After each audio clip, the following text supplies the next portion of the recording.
Donc pour Élie, c'est la montagne de l'Horeb. Et là, en chemin, il est fatigué. Et il se couche. Et là, il dit Seigneur, ça suffit, Adonai, prends ma vie. Et il se couche sous un ricin, un peu comme le prophète Jonas. Et là, il se couche vraiment pour en finir, ça suffit. Et la raison pour laquelle il veut se coucher et en finir, c'est je ne suis pas meilleur que mes pères. Ça peut nous arriver aussi. Il y a des moments où on est fatigué, on n'est pas meilleur que les générations qui nous ont précédés. Et pourtant, qu'est-ce qu'on a fait comme thérapie, comme méditation, comme voyage et tout ça. Mais bon, est-ce qu'on a vraiment fait du progrès? Donc là, Élie, c'est une étape un peu de son chemin où il se couche. Il n'en peut plus, il en a assez. Et puis à quoi ça sert de parler, d'être prophète, tout ça, que chacun entend ce qu'il veut, mais bon, donc vraiment, un peu, on retrouve toujours l'Apocalypse d'Élie. On pourrait dire, c'est d'ailleurs un texte apocryphe aussi. Mais là, je vous cite, l'histoire que je vous dis, c'est le livre des rois. Mais il y a aussi une Apocalypse d'Élie où effectivement est décrit ce moment où tout s'effondre chez lui. Donc il se couche, il n'en peut plus. Et voilà qu'un ange le frappe sur l'épaule, le touche. La Bible ne précise pas, le touche. Donc, si on peut se poser la question, comment les anges nous touchent, comment on est touché par un ange, c'est intéressant. Comment on est touché par une réalité incorporelle, comment une intuition nous touche, comment une présence nous touche, cette délicatesse. Toujours est-il que ce toucher le réveille. Et il lui dit, Élie, lève-toi et marche. Et en même temps, l'ange lui a préparé une galette et un peu d'eau. Une galette et un peu d'eau. Je trouve que c'est intéressant aussi de rappeler ça. C'est pas simplement l'ange, quelquefois ça prend le visage, la forme d'un ami. Et que c'est pas toujours un discours spirituel qu'on entend, mais c'est une petite galette. C'est un peu d'eau. Ce serait intéressant de se rappeler tous les anges qu'on a rencontrés dans notre vie, au moment où on était couché, et qui nous aident à nous relever. Et qui ne nous relèvent pas par des discours, mais par peut-être un geste d'amitié. Bon, donc le texte nous dit que Élie, il mange, il boit, et il se recouche. Il se recouche. Donc, bon, ça va. C'est bon, c'est bien, mais je dirais le désir de marcher, le désir de se remettre en route est toujours pas là. Il se recouche. Et de nouveau, l'ange vient le trouver, vient le toucher. Et là, ça symbolise bien, je dirais, la patience de Dieu à notre égard. C'est que, bon, une fois, deux fois, trois fois. C'est un passage du livre de l'Apocalypse qu'on n'a pas lu, mais qui est très intéressant. Voici, je me tiens à la porte et je frappe. La présence se tient à la porte, elle frappe, et pour nous inviter à communier d'ailleurs. Assieds-toi à ma table. Donc, mais une fois, deux fois, il frappe plusieurs fois. Ce serait intéressant là aussi de voir dans notre vie les moments où l'esprit a frappé dans nos vies. Et on a répondu ou on n'a pas répondu, on a ouvert ou on a fermé. On peut ouvrir et refermer après. On peut recevoir une intuition de l'être, une inspiration, et bon, on referme et on se recouche. Ça, je dirais, c'est la vie. Donc, une fois, deux fois, trois fois, l'ange vient visiter Élie. Et là, cette fois, il mange et il boit, et il continue sa route. Il va vers l'Horeb. Donc, il reprend son chemin. Le mouvement de la vie est de nouveau en lui. Il avance. Et là, il va vers la montagne. Et c'est là que se passe une expérience intéressante, qui peut être pour nous aussi un éclairage sur ce qu'on appelle, entre guillemets, l'expérience spirituelle. Donc Élie, parce qu'Élie, il y a ce désir chez lui de connaître Dieu, de le voir. Les discours, la Torah, tout ce qu'il a lu, mais il a ce désir de la vision de Dieu. Et voilà que dans un premier temps, il y a un tonnerre, comme celui qu'on a entendu tout à l'heure, quelque chose qui secoue l'espace. Ensuite, il y a un tremblement de terre. Et le texte nous dit, et Dieu n'était pas dans le tremblement de terre. Et Dieu n'était pas dans l'ouragan. Puis un feu qu'il brûle à l'intérieur. certains d'entre nous sont habités par une sorte de feu qui brûle. Et là, il nous est dit, et Dieu n'était pas dans le feu. Yodévavé n'était pas dans le feu. Et puis, petit à petit, il y a quelque chose qui va apparaître en lui. Kessor Apaim, en hébreu, c'est le son d'un souffle léger. On traduit quelquefois une brise légère. Le son d'un souffle. Et à ce moment-là, Élie s'enveloppe dans son manteau, et il rentre dans la grotte, parce que Dieu était dans la brise. Yodévavé était dans la brise. Et là, il entre dans la grotte, qui symbolise là aussi le cœur, l'intériorité, la profondeur.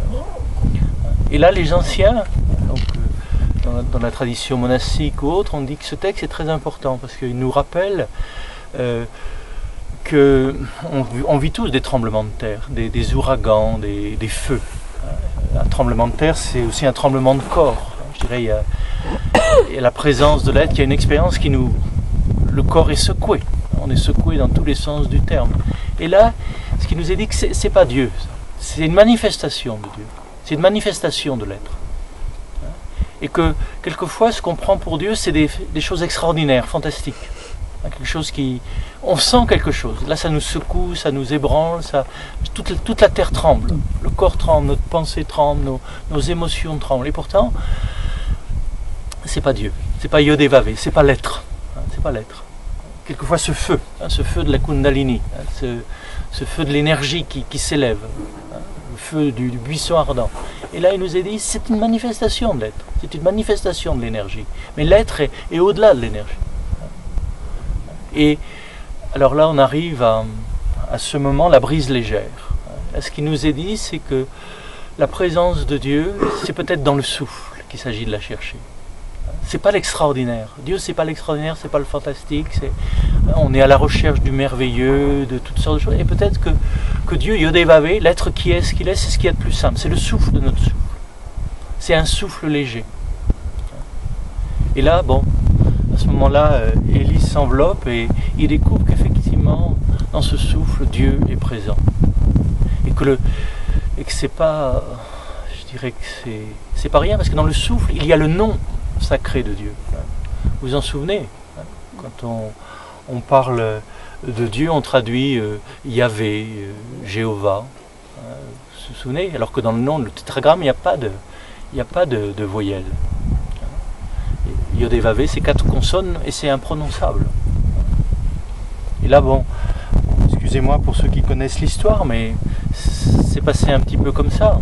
Donc lorsque j'étais à la Sandboom, donc en bas de la vallée, vous vous souvenez de cette personne qui vient me trouver et qui me dit dans une vie antérieure, j'étais grand prêtre. Et donc, vous savez que le grand prêtre, c'est celui qui connaît le nom de Dieu. Le jour de Yom Kippour, on prononce le tétragramme sacré. Et il me dit, j'ai oublié le nom de Dieu. J'ai oublié comment se prononce le nom de Dieu. Et il me dit, toi tu étais grand prêtre, donc est-ce que tu t'en souviens?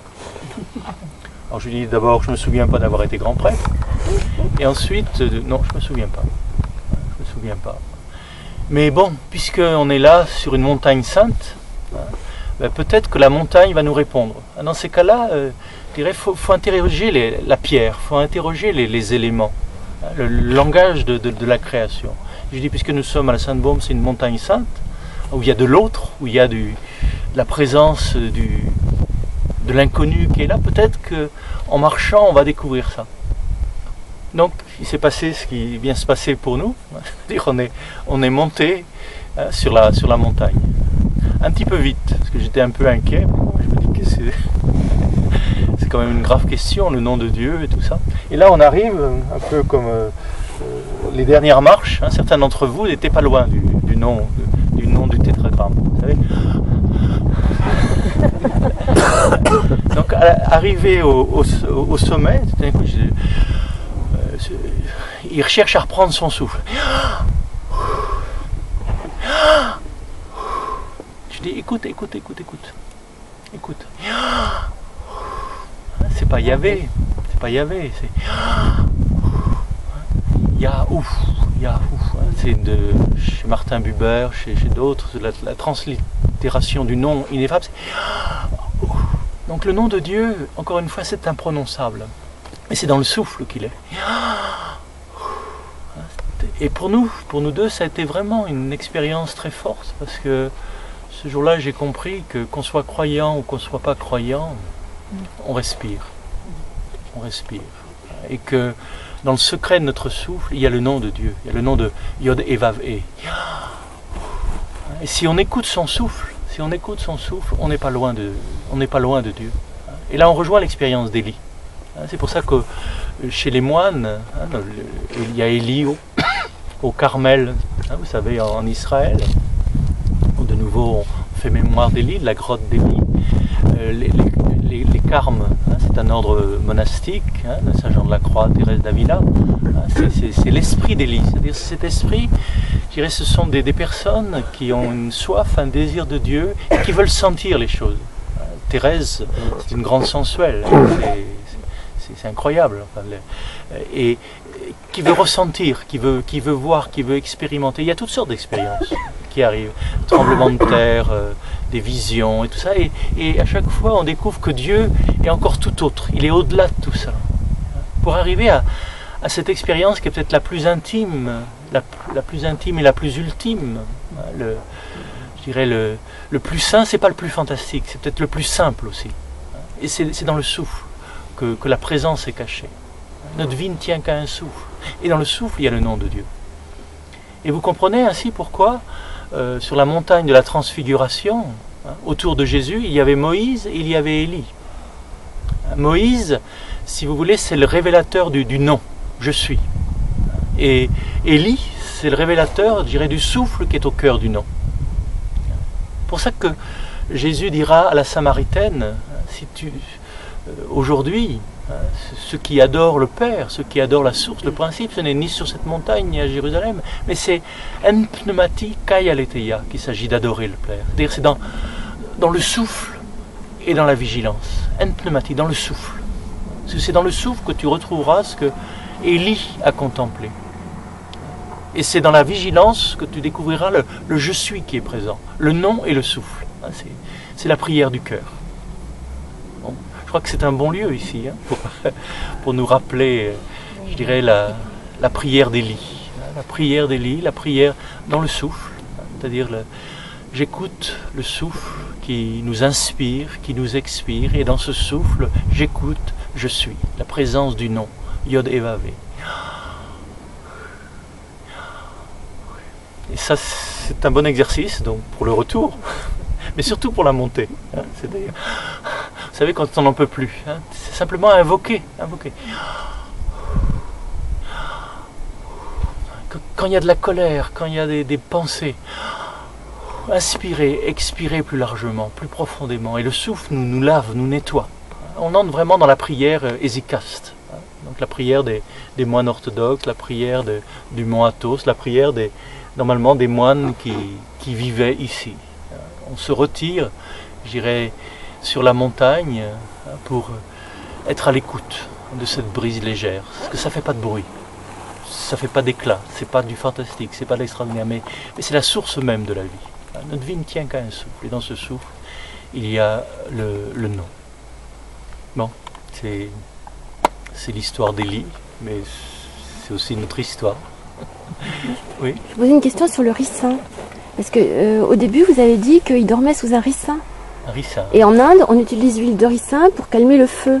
Alors, on l'utilise pour calmer le feu intestinal, ça c'est connu, les purges. Mais on l'utilise aussi pour mettre dans les yeux ou faire des massages de la tête, dont le but est de calmer le mental.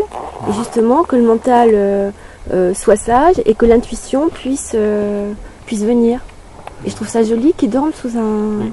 Comme Jonas. Donc c'est bon de connaître les vertus. Donc on parlera des vertus des pierres, mais aussi des vertus des arbres. Et si c'est sous le ricin, c'est parce que le feu le brûle. Il y a un feu qui est en lui, il a besoin d'être le mental. Où il rumine son échec, où il rumine tout un tas de choses. Et là aussi, on a besoin du ricin. Donc c'est important d'avoir un arbre dans sa vie et de l'huile de ricin dans sa poche. Mais bon, c'est là que c'est intéressant, les textes bibliques sont des textes très concrets, c'est-à-dire les arbres, tout ça, c'est pas par hasard. Et à chaque fois, il y a quelque chose qui nous veut du bien, encore une fois, qui veut notre guérison. Mais ce qui est sympathique quand même avec Élie, c'est qu'on voit que lui aussi, il connaît des moments de déprime, hein, où il se dit à quoi ça sert, je suis pas meilleur que mes pères, où il vit des moments aussi extraordinaires, hein, de feu, de flamme, de vision, et en même temps il est initié à aller. Ce qu'il lui demandait, c'est d'aller au-delà, au-delà je dirais parce qu'on est quelquefois attaché à certains types d'expériences, hein, parce qu'on identifie Dieu avec ses expériences. On dit c'est Dieu, c'est ça. Et tant que tu n'as pas connu ça, tu ne sais pas ce que c'est. Non, encore une fois, ça prend des formes différentes pour chacun. Mais peut-être que c'est encore plus simple, plus subtil que ça. Et c'est en tout cas dans le souffle. Et en tout cas, c'est la méditation, la pratique de méditation que Jésus a proposée à la Samaritaine. Et ensuite, donc, la Samaritaine à Saint-Jean, Saint-Jean à Saint-Marc, Saint-Marc au Père du désert d'Égypte, de Syrie et tout cela, et jusqu'à nous. Donc, la prière dans le souffle et la vigilance. Dans la grotte du cœur, la grotte d'Élie, la grotte, et là dans le cœur, être conscient de ce souffle qui nous inspire et nous inspire, la présence de je suis.